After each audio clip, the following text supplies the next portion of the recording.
Nick Suzuki feathering a nice saucer pass to Cole Caulfield, who scored the 1-1 goal in Colorado, his 21st marker of the season. We spoke about Juraj Slafkovsky getting benched, replaced on the top line by who? Jacques Evans, your favorite Canadiens forward, who started that play. Lane Hudson gets the other assist. Jake Evans kind of makes it happen with good defensive effort. Everybody loves Jake Evans when he shoots at 30%. He's fourth in team scoring. He's 28 years old, $1.7 million cap hit, Brendan. He is one of 3 UFA players: Christian Dvorak, David Savard, Jake Evans. So hear me out. This is how I believe the Canadiens can keep Jake Evans, okay? Christian Dvorak, I believe, won't be back. Correct. Frees up some money, salary cap goes up. Jake Evans, 28 years old, makes 1.7. You tell me, we're going to do some role playing without any sexy references, okay, yes, Brendan? It's not Friday night in the Kelly household here. Okay. So he makes 1.7 mil, okay? He's 28 years old. I'm going to say this is his one and only shot at a lifetime NHL contract. I don't think he's going to double dip as a UFA player. So I'm going to offer Jake Evans 4 years at $2.5 million per season. Jake Evans, you like that deal, Mr. Evans, sir? No. Oh. I need more. You have a counter? Sorry, Kent. It's been great, but I look around and I can't think what the comparables would be right off the top of my head, but I'm thinking it's more like it's way more. 4 more? 4 million? What if I offered you 16 million over 4 years? Four times 4? 4 times 4 for Jake Evans. Yeah, that's 4 years. In. Yeah, I would do that. I would do that deal right now in a second, because part of my logic is this. Like, what if, hypothetically speaking, a team comes out of the woodworks as, man, I love Jake Evans. Jake, I'm going to give you $6.5 million a year over 4 years. Man, you're going to leave a lot of money on the table if he takes our hypothetical, right? But what makes this attractive in my mind is, Jake, you have a defined role in Montreal, brother. Right. You are the man. You are our third line center. You are PK number 1, shorthanded number 1. If we need a spark plug, you're the first option on the top or the second line. Jake, you have a role. You have an identity. You want to go to Columbus? You want to go to the Utah Hockey Club? Who knows what your role is going to be? No one's going to know you, Jake. You're kind of a star in Montreal. That's why you take that deal. Does that logic? It does. Logic work? True. But the two sides to the equation are, one is, we know, because it happens every single year, there's a lot of really dumb general managers in the National Hockey League who pay dumb money for people, right? It happens every year. Yeah. So, and also, money talks, right? So you're absolutely right. This is his payday. This is it. This is it. But on the other hand, he does seem like a really level-headed guy. It is a great situation here. Obviously, he's not going to be playing like this even for the rest of this year. It's just not humanly possible, right? It's unreal. Crazy. It's crazy. Like even the Saturday night game, he didn't get a point on that. How many shots? But he broke up that play, and the puck bounced to Hudson, who got it to Suzuki, who got it to Caulfield. He makes great plays every time he's on the ice, and I'm sure he loves it here. And I would, it's not like a hometown discount, but it's like the one thing that you can see from this team is there is a great spirit. There really has been for a couple of years now, in a way that we really haven't seen maybe since the earliest days when it was Price and Subban and those guys. So there's a great spirit here, but he's not going to sign. In my view, he's not going to sign for 2.5, but 4 times 4, I think. And the other thing I would say, my free advice to Kent and Jeff is sign him now-ish. Don't wait till free agency. Get him signed up before the end of the season if he and his agent are willing to go there. Because the other thing too is if you're looking for the team and you're looking at to reference our previous conversation, we're now, the team is now in a mode where they want to move forward, and especially next year.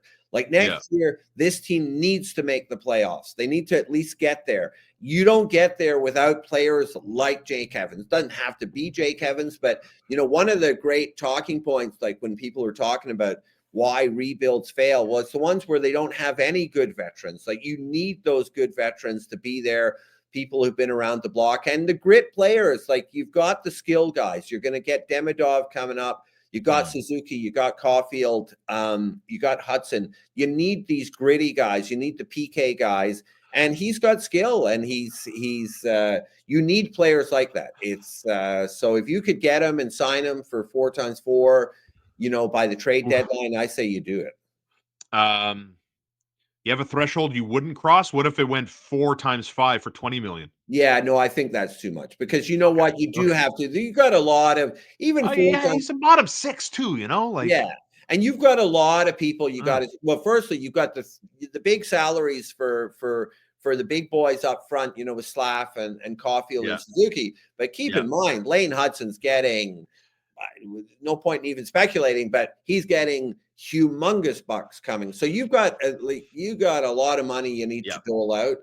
Demidov, in a couple of years, presumably getting a lot of money too. So you can't be paying. That was obviously one of the downfalls of the Bergevin regime, is paying ridiculous money for people in the bottom six.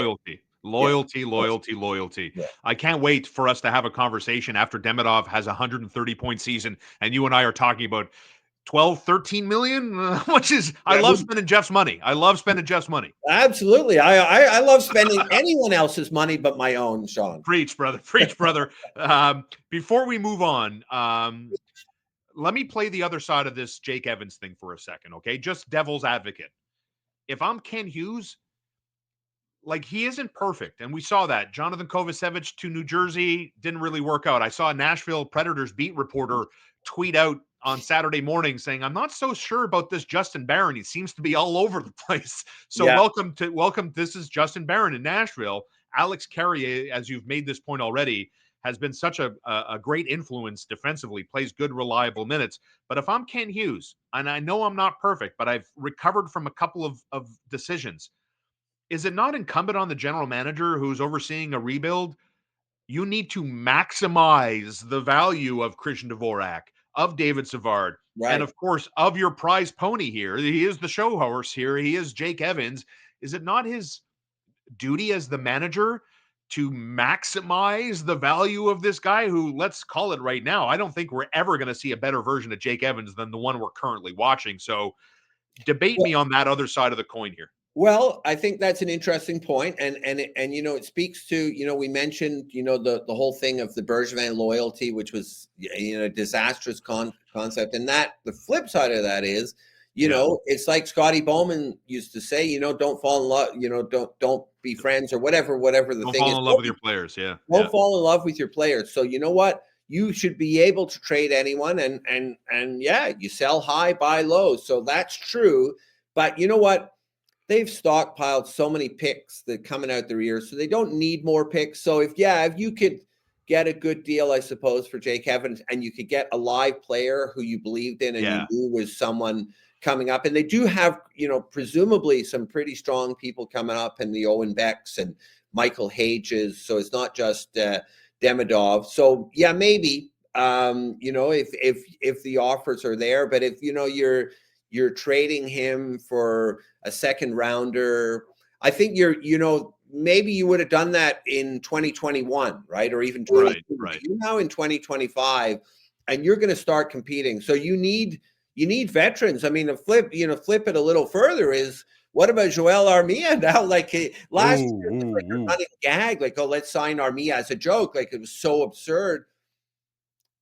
I probably still don't re-sign him, but I mean, it's you need those veteran players, and you need gritty guys in the bottom six, and you need guys who've been around. Like you really do. Like if you're going to start going on runs, which is the whole concept of a rebuild is getting the building done, then you need a variety of ages, right? So you really need your 21-year-olds, and you need the core needs to be 25, 26, 27. So you're looking at in 2 or 3 years when Slavkovsky, Caulfield, Demidov, Suzuki are all in, from 25 to 28 type thing. But you also need the 32-year-olds and the 30-year-olds. So there would be say if you had a 31-year-old Jake Evans, I'm sure that'd be a mighty nice thing to have, a sort of Paul Byron type thing. I mean, maybe not as epic as Paul Byron, but it's you need that. You need